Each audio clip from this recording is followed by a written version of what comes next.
December 7, 1941. The Pacific Ocean, stretching from Pearl Harbor to the Philippines, seemed to belong to the Empire of Japan. Their navy stood at the height of its power, a steel armada of battleships, heavy cruisers, and, most importantly, aircraft carriers. Tokyo's admirals believed destiny was theirs, that the rising sun would dominate the Pacific from Singapore to Hawaii. To most observers, Japan's fleet appeared unstoppable. Its carriers had smashed battleships at Pearl Harbor, swept through Malaya, and stunned the world with victories across thousands of miles. In Tokyo's war rooms, the plan was simple: choke America before it could recover, seize resources, and build an empire shielded by oceanic fortresses. Yet while Japan celebrated, a quieter struggle was beginning beneath the waves. American submarines, small in number but built for endurance, prowled the Pacific. At first, they seemed powerless. Their torpedoes, the Mark 14s, were plagued with catastrophic defects. They ran too deep, missed their targets, or failed to detonate even when striking a ship broadside. Submarine captains filed report after report, describing shells of steel bouncing off enemy hulls as if the ocean itself were protecting the Japanese fleet. In Washington, naval bureaucrats dismissed the complaints, blaming nervous captains instead of flawed weapons. The result was disaster. Patrols returned with empty logs, officers frustrated, crews demoralized. In the first year of war, submarine losses mounted while results were meager. To the Japanese, American undersea forces appeared irrelevant, a nuisance easily dismissed. But America was learning. Engineers at last acknowledged the truth. The Mark 14 was broken. Tests were ordered, live fire experiments conducted, and in 1943, the torpedo's flaws were systematically corrected. Exploders were redesigned, depth settings recalibrated, and dud rates plummeted. At the same time, new tactics emerged. Submarines no longer hunted alone. Borrowing a page from German wolf packs, American commanders experimented with coordinated attacks. A trio of submarines, spread across key sea lanes, could signal each other when convoys were spotted, closing in like predators from multiple directions. What had been a defensive weapon was becoming a strategic sword. The first successes came suddenly, like lightning flashes in dark seas. A Japanese freighter, heavy with rice bound for the home islands, vanished in a pillar of smoke. An oil tanker, critical to feeding the engines of the fleet, split in two after a spread of torpedoes tore through its midsection. At first, Tokyo dismissed these as isolated incidents, the random hazards of war. But patterns formed. Ships were struck not in battle but in transit, ambushed in straits, stalked off islands. Submarine patrol reports read like hunting logs. 2 freighters sunk, 1 oiler damaged, convoy scattered. American commanders called it the silent service, but to Japanese sailors it became something else, an invisible terror. By mid-1943, word filtered into Tokyo that something had changed. Japanese convoys, once safe enough to travel with minimal escort, were now vanishing. Reports described lone submarines striking with uncanny precision, then slipping away into the depths. Tokyo's admirals faced an alarming reality. Battleships and carriers could win duels, but without steady flows of fuel, ammunition, and food, victories meant nothing. The sea lanes that fed the empire had become killing grounds. And in those waters, America's submariners, once dismissed as failures, were now writing a new kind of war. Every Japanese officer knew the empire's lifeblood came from the south, from the oil fields of the Dutch East Indies, from the rubber plantations of Malaya, from the ore-rich mines of Indochina. All of it moved by sea. A single tanker could fuel a squadron of warships. A single freighter could carry rice to feed a division. Japan had no pipelines across its empire, no railways that spanned oceans. The merchant fleet, some 6,000 ships at the start of the war, was not just transport, it was survival. And now those ships were being hunted. American submarine captains understood this with cold clarity. Their mission was not glamorous. They would not duel battleships in the sunlight or charge beaches under fire. Their war was patience, calculation, and sudden violence. They stalked freighters at night, fired spreads of torpedoes, and vanished before destroyers could respond. Each ship sunk was not just steel to the bottom, it was coal that never reached Japan, oil that never fueled a carrier, rice that never fed an island garrison. The results accumulated month by month. 10 ships sunk, 20 ships sunk, 100,000 tons of shipping erased from Japan's register in a single season. Tokyo's intelligence officers tracked the figures with dread. The Japanese high command began to notice the invisible noose tightening. Admirals wrote in their private diaries of convoys that never arrived, tankers that failed to reach anchorage, escorts stretched too thin to protect them all. One recalled with bitterness that Japan's fleet was dying not in battle, but in silence. Even as carriers still prowled the seas, even as soldiers still fought in jungles, the Empire's veins were being cut one by one. The crews of American submarines knew little of the larger picture. For them, war meant cramped compartments, stale air, and endless danger. Depth charges rained down when they were discovered, steel hulls groaning under the pressure of the sea. Yet morale rose as results mounted. Commanders who had once returned in shame now sailed back with pennants flying, recording multiple sinkings in a single patrol. Their boats became legends: Wahoo, Tang, Trigger, Gado, each name etched into the war's history with steel and torpedo wakes. To the Japanese, these boats became phantoms. Convoys that left port with 10 ships might arrive with 6. Rumors spread among merchant crews that submarines could see through storms, that torpedoes curved like predators to strike from impossible angles. Sailors feared the night, feared the sudden roar of explosions in calm seas, feared the silence that followed. In Tokyo's naval ministry, graphs of lost tonnage climbed higher each month. What shocked Japanese admirals most was not just the losses, but the scale of America's determination. By late 1943, the U.S. Navy committed more and more submarines to choke the empire. Production yards on the American coasts launched new boats with assembly line speed.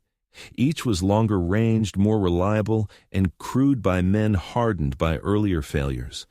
Japan, by contrast, built ships slower than they were being destroyed. By 1944, it was not unusual for the empire to lose 250,000 tons of shipping in a single month. Tokyo tried to respond.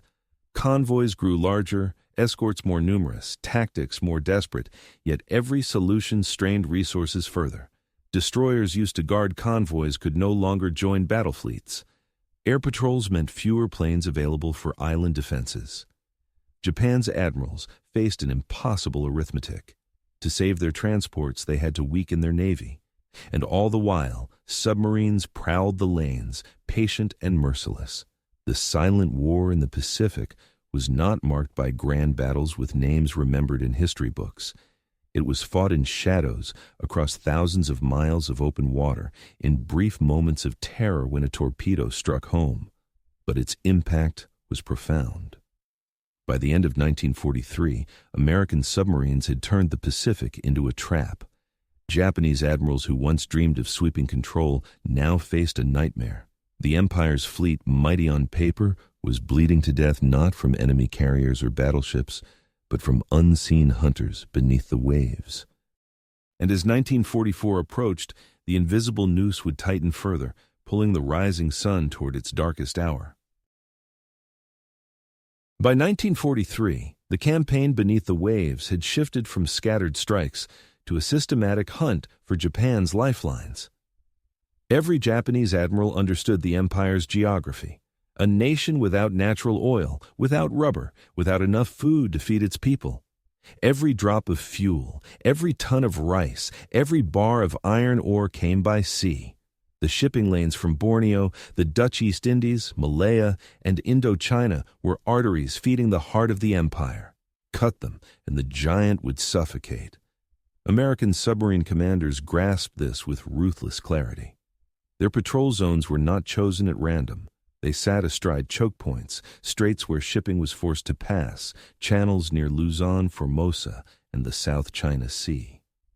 Convoys tried to evade, but there was no escape from submarines that hunted silently for days, waiting for the sound of propellers. Each sinking became more than a victory. It was a wound in Japan's ability to wage war. By late 1943, Japan was losing shipping faster than it could be replaced. A nation that had entered the war with over 6 million tons of merchant shipping found its lifeblood bleeding away at a staggering rate. Tens of thousands of tons were lost every month. By 1944, the losses would escalate to 250,000 tons, then 500,000. Entire convoys disappeared, their hulks left smoldering or drifting lifeless in seas once claimed as Japan's domain. The American campaign struck not only freighters, but capital ships. The submarine USS Kavala, prowling in June 1944, delivered one of the war's most shocking blows. Hidden in the Philippine Sea, it fired torpedoes into the carrier Shokaku, the same ship that had launched planes at Pearl Harbor. Explosions tore through the vessel, igniting aviation fuel, and within hours she rolled over and sank. The loss of Shokaku was more than tactical. It was symbolic. A submarine, once considered a secondary weapon, had slain a fleet carrier, once the pride of the Imperial Navy. The blows kept coming. The battleship Congo, veteran of multiple campaigns, was struck in November 1944 by torpedoes from USS Sea Leon. She went down with more than 1,000 men aboard. Heavy cruisers followed, their hulls ripped open beneath the waves. American skippers recorded the moments with precision. 2 hits forward, target breaking up, enemy vessel sinking. For Tokyo's Admirals, these logs read like death warrants for their fleet. Even more devastating was the slow strangulation of fuel. Tankers, once delivering precious oil from Borneo and Sumatra, became the prime targets of undersea hunters. Submarines ignored lightly loaded freighters to wait for the deeper silhouettes of tankers heavy with crude.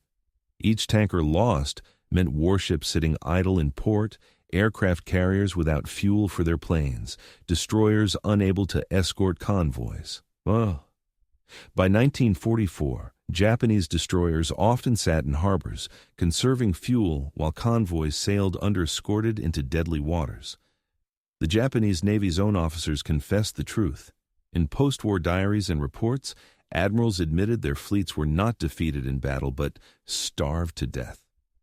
"Our ships did not die at sea," one wrote, "they withered in port." Letters described the humiliation of captains commanding cruisers that could not sortie, of carriers that had planes but no aviation fuel. Japan's warriors were left staring at empty tanks, while American submarines prowled unchallenged. The psychological toll was immense. Merchant sailors, once volunteers, became unwilling conscripts forced onto convoys under threat of punishment. They knew the odds were against them. Few convoys reached Japan without losses. Rumors spread that submarines could hear conversations, that they stalked ships for days before striking. Superstition grew, but the reality was harsher. The Americans had perfected their tactics, and the Empire lacked the resources to resist. Each sinking had ripple effects ashore. Rice failed to arrive in Japanese cities, and rationing tightened. Rubber and bauxite, critical for weapons production, dwindled. Oil shortages became catastrophic. Pilots trained with wooden mock-ups instead of planes. Tanks were left without fuel for exercises. Even ammunition factories slowed as materials vanished.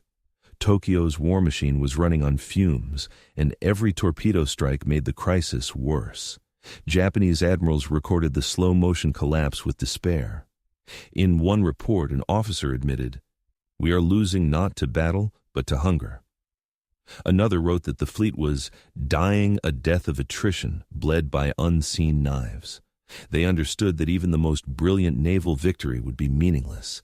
A carrier without aviation fuel, a battleship without shells, a destroyer without diesel, they were relics of steel, nothing more. American submarine crews may not have seen the starvation they caused, but they sensed the shift. Patrol reports noted fewer escorts, weaker defenses, convoys sailing without air cover. Captains recognized the enemy was stretched thin, forced to sacrifice protection in order to move supplies. It only made hunting easier.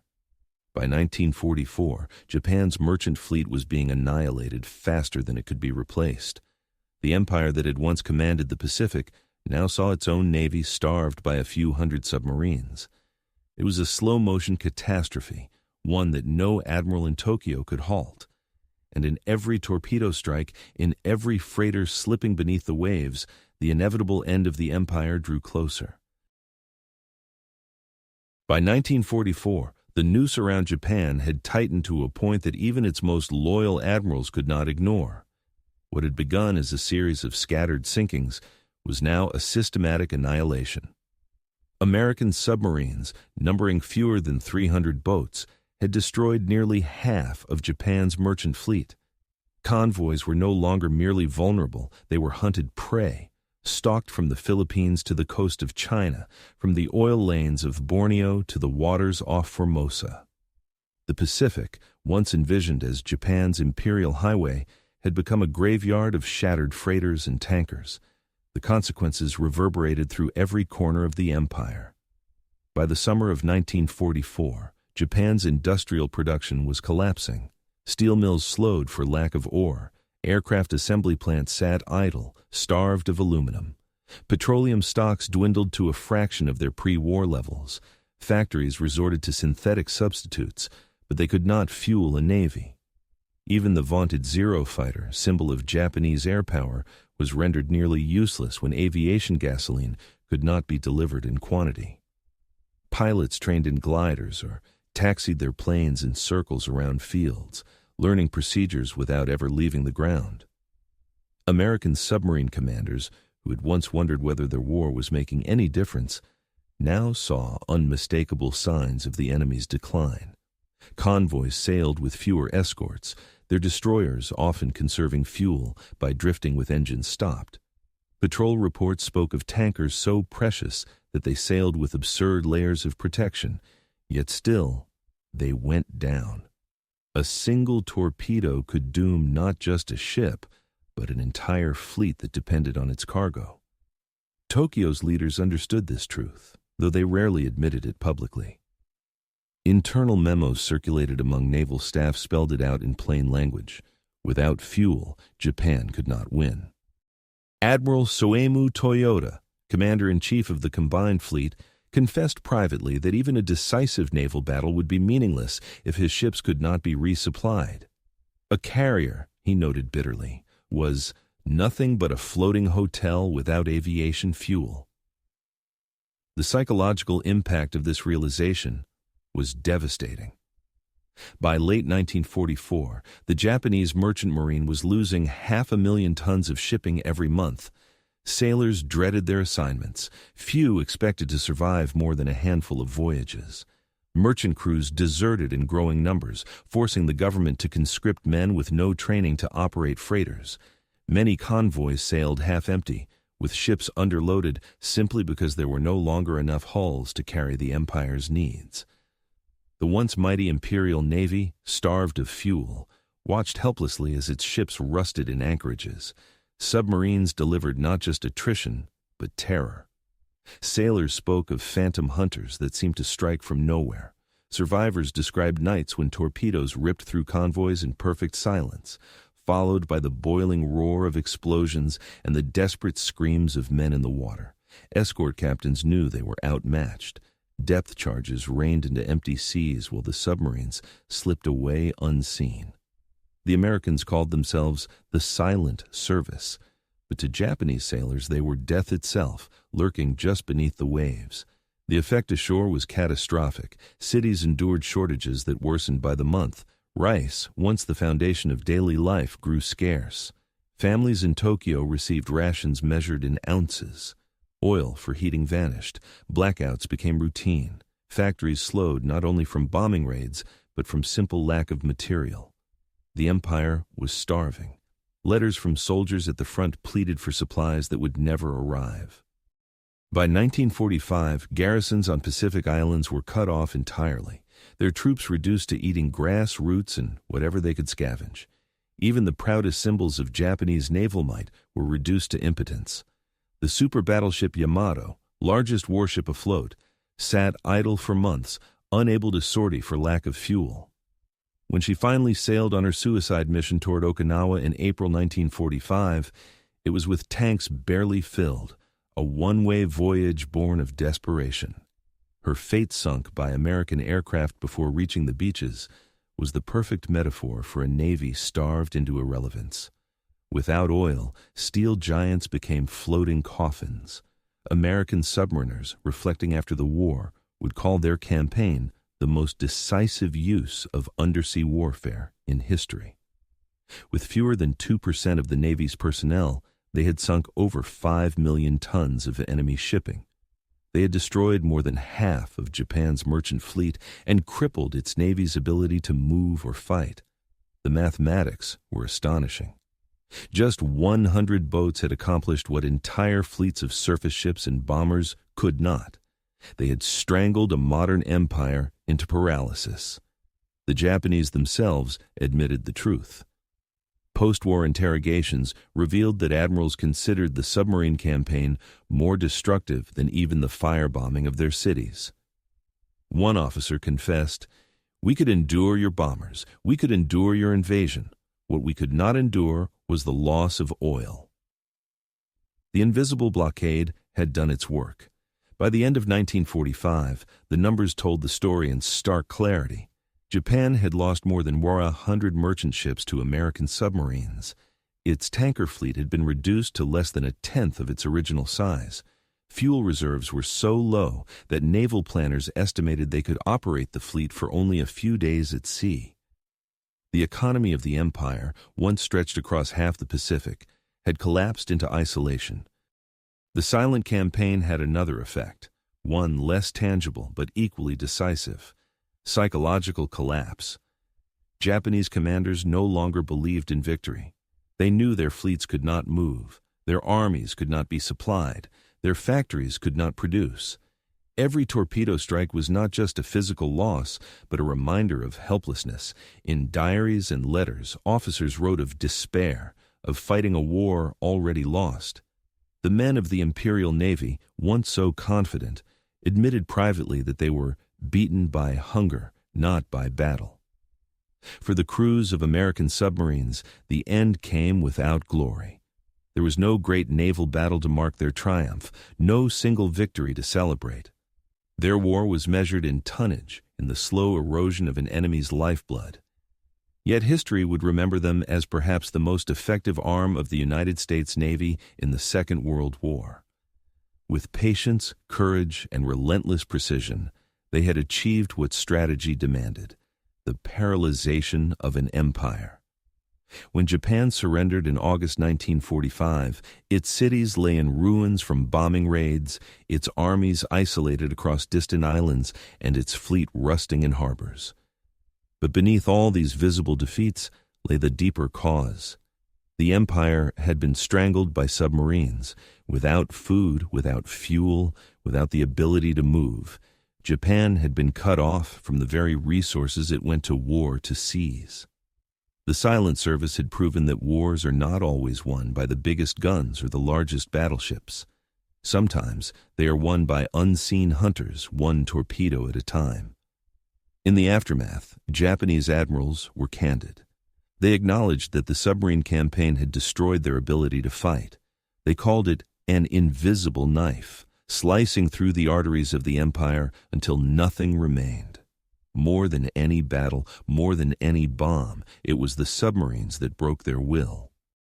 The Pacific War is often remembered for Pearl Harbor, Midway, and the Great Island battles.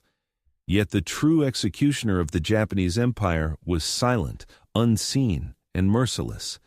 A small force of American submariners had done what entire fleets could not.